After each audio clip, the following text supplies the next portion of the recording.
بسم اللہ الرحمن الرحیم۔ السلام علیکم۔ یہ انسان کے اپنے اختیار میں ہے، وہ اپنے دل کو دوسروں کے لیے کتنا خوبصورت بناتا ہے۔ چاہے تو اخلاص کے رنگوں سے بھر دے، چاہے تو حسد اور بغض سے کالا کر لے۔ عقل کی کروڑوں دلیلیں اللہ سے ایک گناہ بھی نہیں معاف کرا سکتی، لیکن ندامت کا ایک آنسو ممکن ہے زندگی بھر کے گناہ معاف کرا دے۔ حضرت علی کا فرمان ہے، جس انسان کی جان نکل جائے تو وہ زندہ نہیں رہتا، اور جس انسان سے احساس نکل جائے تو پھر وہ انسان ہی نہیں رہتا۔ اللہ تعالیٰ سے دعا ہے کہ وہ ہم سب کو نیکی کی ہدایت دے، برائی سے بچائے، برے لوگوں سے بچائے اور بری صحبت سے بچائے۔ اللہ تعالیٰ سب کے ماں باپ کا سایہ ان کے سروں پہ سلامت رکھے، آمین۔ آج انشاءاللہ سورہ سجدہ کی آیت نمبر 12 سے سٹارٹ کریں گے۔ اس کا ترجمہ اور تفسیر تفہیم القرآن سے بیان کروں گی، جو اہل سنت جماعت کے لیے ہے۔ اعوذ باللہ من الشیطان الرجیم، بسم اللہ الرحمن الرحیم۔ کاش تم دیکھو وہ وقت جب یہ مجرم سر جھکائے اپنے رب کے حضور کھڑے ہوں گے۔ اس وقت یہ کہہ رہے ہوں گے، اے ہمارے رب، ہم نے خوب دیکھ لیا اور سن لیا، اب ہمیں واپس بھیج دے تاکہ ہم نیک عمل کریں، ہمیں اب یقین آ گیا۔ اس کی تفسیر ہے، اب اس حالت کا نقشہ پیش کیا جاتا ہے جب اپنے رب کی طرف پلٹ کر یہ انسانی انا اپنا حساب دینے کے لیے اس کے حضور کھڑی ہوگی۔ آیت نمبر 13 جواب میں ارشاد ہوگا، اگر ہم چاہتے تو پہلے ہی ہر نفس کو اس کی ہدایت دے دیتے، مگر میری وہ بات پوری ہو گئی جو میں نے کہی تھی کہ میں جہنم کو جنوں اور انسانوں سب سے بھر دوں گا۔ اس کی تفسیر ہے، یعنی اس طرح حقیقت کا مشاہدہ اور تجربہ کرا کر ہی لوگوں کو ہدایت دینا ہمارے پیش نظر ہوتا تو دنیا کی زندگی میں اتنے بڑے امتحان سے گزار کر تم کو یہاں لانے کی کیا ضرورت تھی۔ ایسی ہدایت تو ہم پہلے ہی تم کو دے سکتے تھے، لیکن تمہارے لیے تو آغاز ہی سے ہماری اسکیم یہ نہ تھی۔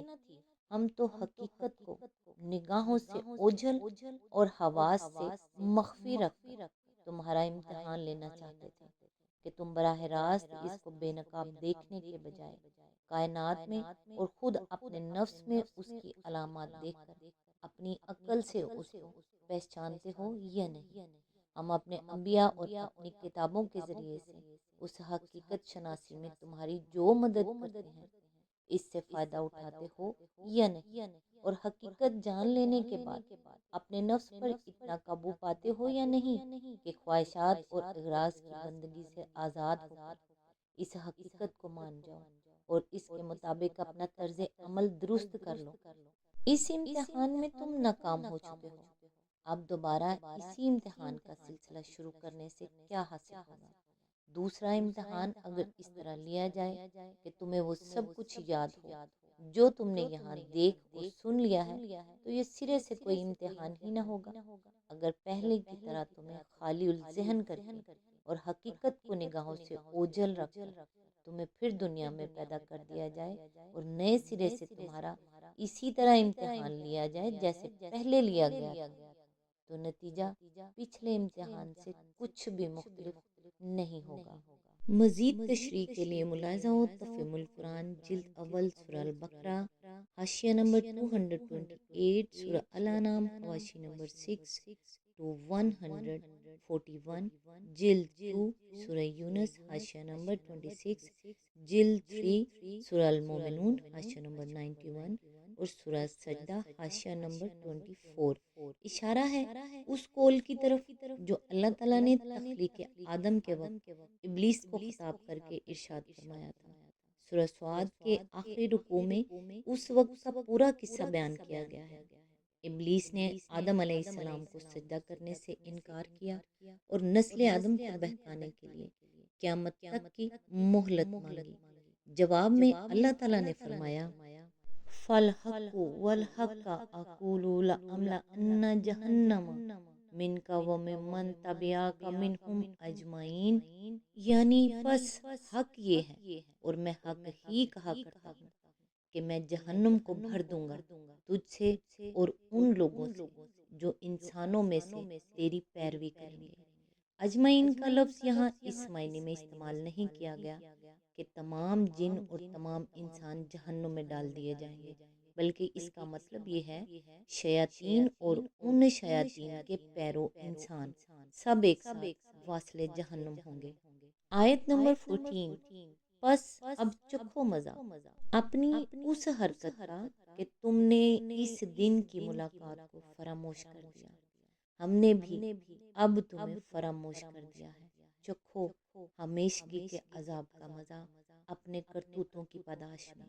اس کی تفسیر ہے یعنی دنیا کے عیش میں گم ہو کر تم نے اس بات کو بالکل بھلا دیا کہ کبھی اپنے رب کے سامنے بھی جانا ہے۔ آیت نمبر 15، ہماری آیات پر تو وہ لوگ ایمان لاتے ہیں جنہیں یہ آیات سنا کر جب نصیحت کی جاتی ہے تو سجدے میں گر پڑتے ہیں اور اپنے رب کی حمد کے ساتھ اس کی تسبیح کرتے ہیں اور تکبر نہیں کرتے۔ یہ آیت سجدہ ہے اور لہٰذا یہاں پہ سجدہ کر لیجئے گا جو بھی سن رہا ہے۔ اس کی تفسیر ہے بلفاظ دیگر وہ اپنے غلط خیالات کو چھوڑ کر اللہ کی بات مان لینے اور اللہ کی بندگی اختیار کر کے اس کی عبادت بجا لانے کو اپنی شان سے گری ہوئی بات نہیں سمجھتے۔ نفس کی کبریائی نے قبول حق اور اطاعت رب سے مانے نہیں ہوتی۔ آیت نمبر 16، اس کی پیٹھیں بستروں سے الگ رہتی ہیں، اپنے رب کو خوف اور طمع کے ساتھ پکارتے ہیں اور جو کچھ رزق ہم نے انہیں دیا ہے اس میں سے خرچ کرتے ہیں۔ اس کی تفسیر ہے یعنی راتوں کو داد عیش دیتے پھرنے کے بجائے وہ اپنے رب کی عبادت کرتے ہیں۔ ان کا حال ان دنیا پرستوں کا سا نہیں ہے جنہیں دن کی محنتوں کی کلفت دور کرنے کے لیے راتوں کو ناچ گانے اور شراب نوشی اور کھیل تماشوں کی تفریحات درکار ہوتی ہیں۔ اس کے بجائے ان کا حال یہ ہوتا ہے کہ دن بھر اپنے فرائض انجام دے کر جب وہ فارغ ہوتے ہیں تو اپنے رب کے حضور کھڑے ہو جاتے ہیں، اس کی یاد میں راتیں گزارتے ہیں، اس کے خوف سے کانپتے ہیں اور اسی سے اپنی ساری امیدیں وابستہ کرتے ہیں۔ بستروں سے پیٹھیں الگ رہنے کا مطلب یہ نہیں ہے کہ وہ راتوں کو سوتے ہی نہیں ہیں، بلکہ اس سے مراد یہ ہے کہ وہ راتوں کا ایک حصہ خدا کی عبادت میں صرف کرتے ہیں۔ رزق سے مراد ہے رزق حلال۔ مال حرام کو اللہ تعالیٰ اپنے دیے ہوئے رزق سے تعبیر نہیں فرماتا، لہٰذا اس آیت کا مطلب یہ ہے کہ جو تھوڑا یا بہت پاک رزق ہم نے انہیں دیا ہے اسی میں سے خرچ کرتے ہیں، اس سے تجاوز کر کے اپنے اخراجات پورے کرنے کے لیے حرام مال پر ہاتھ نہیں مارتے۔ آیت نمبر 17، پھر جیسا کچھ آنکھوں کی ٹھنڈک کا سامان ان کے اعمال کی جزا میں ان کے لیے چھپا رکھا گیا ہے، اس کی کسی بھی متنفس کو خبر نہیں ہے۔ اس کی تفسیر ہے بخاری، مسلم، ترمذی اور مسند احمد میں متعدد طریقوں سے حضرت ابو ہریرہ کی یہ روایت نقل کی گئی ہے کہ نبی صلی اللہ علیہ وآلہ وسلم نے فرمایا کہ اللہ تعالیٰ فرماتا ہے کہ میں نے اپنے نیک بندوں کے لیے وہ کچھ فراہم کر رکھا ہے جسے نہ کبھی کسی آنکھ نے دیکھا، نہ کبھی کسی کان نے سنا، نہ کوئی انسان کبھی اس کا تصور کر سکا ہے۔ یہی مضمون تھوڑے سے لفظی فرق کے ساتھ حضرت ابو سعید خدری، حضرت مغیرہ بن شعبہ اور حضرت سہل بن سعد سعدی نے بھی حضور صلی اللہ علیہ وآلہ وسلم سے روایت کیا ہے، جسے مسلم، احمد، ابن جریر، ترمذی نے صحیح سندوں کے ساتھ نقل کیا ہے۔ آیت نمبر 18، بھلا کہیں یہ ہو سکتا ہے کہ جو شخص مومن ہو وہ اس شخص کی طرح ہو جائے جو فاسق ہو؟ یہ دونوں برابر نہیں ہو سکتے۔ اس کی تفسیر ہے یہاں مومن اور فاسق کی دو متقابل اصطلاحیں استعمال کی گئی ہیں۔ مومن سے مراد وہ شخص ہے جو اللہ تعالیٰ کو اپنا رب واحد مان کر اس قانون کی اطاعت اختیار کر لے جو اللہ نے اپنے پیغمبروں کے ذریعے سے بھیجا ہے۔ اس کے برعکس فاسق وہ ہے جو فسق یعنی خروج از اطاعت یا بلفاظ دیگر بغاوت، خود مختاری اور اطاعت غیر اللہ کا رویہ اختیار کرے۔ یعنی نہ دنیا میں ان کا طرز فکر اور طرز حیات یکساں ہو سکتا ہے، اور نہ آخرت میں ان کے ساتھ خدا کا معاملہ یکساں ہو سکتا ہے۔ آج تک کے لیے بس اتنا ہی۔ نیکسٹ انشاءاللہ آیت نمبر 19 سے سٹارٹ کریں گے۔ تب تک کے لیے دعاؤں میں یاد رکھیے گا۔ اللہ حافظ۔